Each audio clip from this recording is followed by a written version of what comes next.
So guys, galing ko lang sa labas kasi bumili ako ng pancit canton. Siyempre, haluin pa natin yan. Tara, haluin na natin. So guys, andito na pala, haluin na natin ito. So guys, siyempre, unahan na natin yung ampa.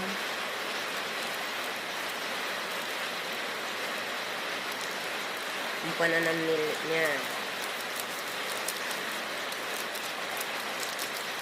So, ito lang muna natin kasi hindi pa tayo talaga vlogger.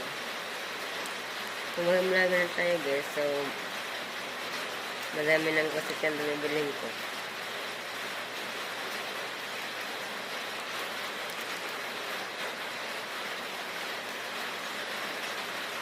So, tara, at haluin na natin guys.